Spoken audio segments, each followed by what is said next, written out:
Hello friends, कैसे हैं आप सब। एक क्वेश्चन बहुत ज्यादा पूछा जा रहा है कि मैम अगर हम जॉब कर रहे हैं तो 9 to 6 की हमारी जॉब है, उसके साथ हम अपनी तैयारी कैसे कर सकते हैं, क्या इसके साथ भी जेआरएफ को क्लियर किया जा सकता है या नहीं किया जा सकता है।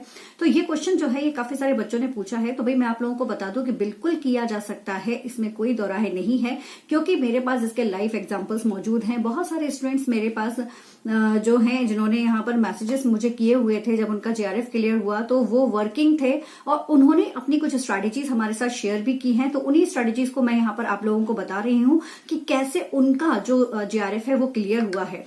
ये वीडियो उन सारी फीमेल्स के लिए भी बहुत इंपॉर्टेंट है जो हाउसवाइफ हैं, हाउस कोर्स के साथ अपनी तैयारी कर रहे हैं, या फिर वो सारी फीमेल्स जो कि किसी छोटे बच्चे की मम्मा है, तो उनके लिए भी ये वीडियो बहुत हेल्पफुल है। देखिए, आपके केस में आपके पास टाइम बहुत लिमिटेड होता है, तो लिमिटेड टाइम को सही तरीके से यूज किया जाएगा तभी आप अपने टारगेट को अचीव कर पाएंगे। तो ये आप लोगों के लिए एक बड़ा चैलेंज भी है कि कैसे आप अपने टाइम को मैनेज करते हैं। तो देखो, जो भी एक समय आपके पास मिलता है तो शुरू के 2 से 3 दिन जो है वो आप लोग एनालिसिस में निकालिए। एनालिसिस का मतलब हो गया कि आप थोड़ा सा इस तरफ सर्च कीजिए कि कौन से टॉपिक रिपीटेटिव फॉर्म में एग्जाम्स में आए हैं। ये आप कैसे पता करेंगे? प्रीवियस ईयर्स के पेपर्स देखकर। तो जो टॉपिक रिपीटेटेड फॉर्म में एग्जाम्स में आए हुए हैं उन टॉपिक को आप नोट डाउन कर लीजिए, यानी कि सिलेबस को एक तरह से एलिमिनेट कर लीजिए, और जो जो टॉपिक फ्रिक्वेंटली आए हैं उनकी एक लिस्ट बनाकर उन टॉपिक की तरफ ज्यादा फोकस कीजिए। ऐसा नहीं होता है कि अगर आपने 100% सिलेबस कंप्लीट किया हुआ है तभी आपका जेआरएफ क्लियर होगा या तभी आपका नेट क्लियर होगा। अगर आपने सही तरीके से प्रिपरेशन की है तो 80% सिलेबस के साथ भी आप अपना नेट जो है या जेआरएफ जो है वो क्लियर कर सकते हैं। बट उसके लिए आपको सही डायरेक्शन जो है वो रिक्वायर्ड है। तो सही डायरेक्शंस के लिए आप एक एलिमिनेशन करके टॉपिक की लिस्ट बनाइए। उन टॉपिक को आप एक दिन में 2 टॉपिक 3 टॉपिक जो आप कर सकते हैं उनको आप करना स्टार्ट कर दीजिए। तो उसके लिए भी सबसे इंपॉर्टेंट क्या है, जैसे जो कुछ स्टूडेंट्स हैं मेरे, उन्होंने बताया कि उन्होंने खुद को चैलेंज दिया, उस चैलेंज को एक्सेप्ट किया और एक्सेप्ट करने के बाद में उसे पूरा करने के लिए जी जान लगा दी। इसके चलते कई बार वो सुबह जल्दी उठते थे या कई बार रात में देर से सोते थे, ये आपके ऊपर डिपेंड करता है। बट टाइम स्लॉट अपने खुद से डिसाइड करना पड़ता था।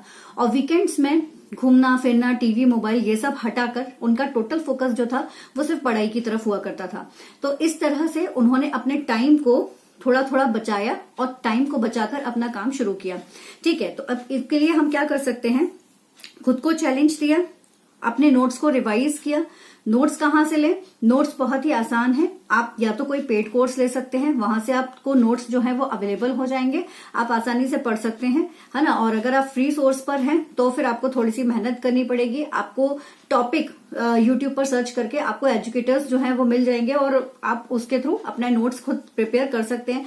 आप बुक्स प्रेफर कर सकते हैं, बहुत सारी बुक्स हैं जो आपके सब्जेक्ट से रिलेटेड होंगी, तो आप उनसे भी अपनी मदद लेकर अपने काम को कर सकते हैं। ठीक है, अपने नोट्स को रिवाइज करते गए और फिर इस तरह से आप अपने टास्कों को कंप्लीट करते जाएं। एक चीज और होती थी कि कई बार ऐसा होता था कि बहुत थकान हो रही है, मन नहीं हो रहा है, अभी तो बहुत टाइम है, कल कर लेंगे।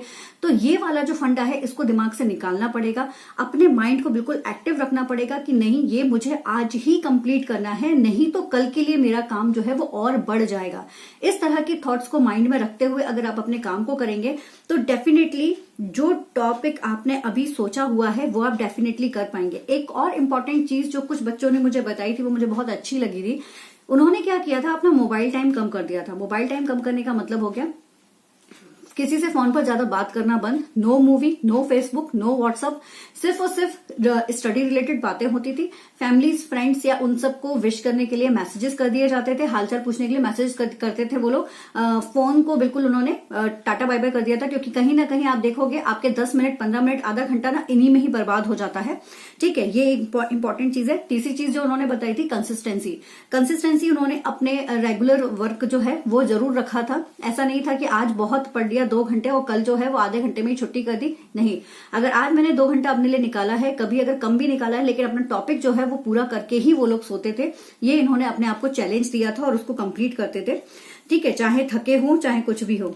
एक प्रॉब्लम जरूर आती थी, वो ये कि कई बार वो ना कंपैरिजन करते थे कि यार वो तो दिन भर पढ़ रहा है तो उसके मार्क्स मुझसे बहुत अच्छे आएंगे, मैं कैसे करूं। तो ऐसे लोगों से कंपैरिजन करने का कोई मतलब नहीं है। आप सेल्फ एनालिसिस कीजिए। सेल्फ एनालिसिस इस तरह से कि अगर पहले आपके मार्क्स जो थे वो ये आए थे, तो अब आपके मार्क्स कितने आ रहे हैं, चाहे वो आप मॉक टेस्ट देख रहे हो, चाहे वो आप अपना कोई भी फर्दर PYQs लगा रहे हो। तो आप सेल्फ एनालिसिस कीजिए, खुद को खुद से कंपेयर कीजिए, दूसरों से कंपेयर मत कीजिए, क्योंकि दूसरे का केस आपके केस से अलग है, तो कंपैरिजन का कोई सवाल ही पैदा नहीं होता है, ठीक है। तो इसलिए कंपैरिजन मत कीजिए। बाकी बच्चों ने मुझे बताया था कि जो हम लोग जैसे यूट्यूब पर सेशंस लेते हैं MCQs के, तो वो MCQ सेशंस जो थे वो उनके लिए बहुत हेल्पफुल रहे थे, एज वेल एज कुछ बच्चों ने मॉक टेस्ट लिया हुआ था, पेड कोर्स लिया हुआ था मॉक टेस्ट का, वो भी उन लोगों को काफी हद तक रहा था हेल्पफुल। कुछ को फ्री जो मॉक टेस्ट थी उसकी वेबसाइट पर सर्च करके उन्होंने उसके थ्रू भी किए थे, तो वो भी उनको हेल्पफुल रहा था। टोटल मिला के मॉक टेस्ट, PYQs ये जो है ये बहुत ज्यादा हेल्पफुल रहे थे बच्चों को जब उन्होंने अपनी प्रिपरेशन को स्टार्ट किया था। अब टाइम जितना बचा हुआ है उसके अकॉर्डिंग आप ये कर सकते हैं कि 1 से 1.5 महीना जो है वो आप अपने सिलेबस को कंप्लीट करने के लिए, syllabus complete in the sense जो हमने 80% सिलेबस निकाला हुआ है उसको कंप्लीट करेंगे हम, और उसके बाद आगे का जो टाइम पीरियड है वो टोटल फुल्ली डेडिकेटेड होगा PYQs MCQs के लिए। इसी दौरान लेकिन हमको PYQ MCQs की प्रैक्टिस ना छूटे, हम क्या करते चलेंगे कि डेली के, अगर आप डेली समय नहीं दे पा रहे हैं PYQs के लिए, तो एटलीस्ट 5 क्वेश्चन या 2 क्वेश्चन या 3 क्वेश्चन जितने कर सकते हो उतने की प्रैक्टिस आप जरूर करो। धीरे धीरे करते करते आपको हैबिट बनती जाएगी, और आप क्या करेंगे ना, टाइम उसका डिसाइड करके कि मुझे 10 मिनट में 10 क्वेश्चंस करना है, इस तरह से प्रैक्टिस करते हुए अगर आप करोगे ना तो डेफिनेटली आप अपने टारगेट तक पहुंच पाएंगे। तो 9 to 6 की जॉब के साथ में 9 to 6 आपने जॉब कर दिया, आपके हाउस कोर्स हो गए, आपका खाना पीना सब कुछ हो गया, मैं मान के चल रही हूँ 6 घंटे आप थोड़ा सा नींद कम कर लो, 8 की जगह 6 घंटा सो लो, तो वो हमने कर लिया। उसके बाद भी हमारे पास कुछ घंटे बाकी हैं जिनको हम फ्रूटफुल यूज कर सकते हैं एक फुल एनर्जी के साथ में। और इसमें एक ना सबसे बड़ा जो रोल होता है वो आपके माइंड का होता है। अगर आपने अपने माइंड को बोला हुआ है कि नहीं ये मैं कर सकता हूं, तो आप डेफिनेटली कर जाएंगे। और अगर माइंड में आ गया कि नहीं यार बहुत थकान हो रही है, आज नहीं कल से शुरू करेंगे, तो वहीं आप गायब हो जाएंगे, ठीक है ना।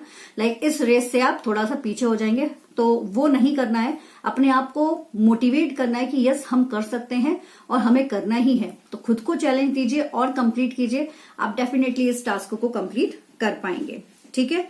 तो ये कुछ चीजें थी जो जो मैंने आप लोगों को बताया कि आप इसे कर सकते हैं। यस, एक और स्टूडेंट था जिसका मुझे अच्छा लगा था, उसने कहा था कि जो फर्स्ट पेपर था वो उसने 7 साल के PYQs को सॉल्व करके ही फर्स्ट पेपर में वो 80% स्कोर लेकर आ गया था, क्योंकि मोस्ट ऑफ द जो कंसेप्ट है वो रिपीट होते हैं, है ना। तो PYQ का ये फंडा बहुत अच्छा था कि PYQs को डिटेल एनालिसिस करके अच्छे से पढ़ के 80% उसने स्कोर कर लिया था सिर्फ पेपर 1 में।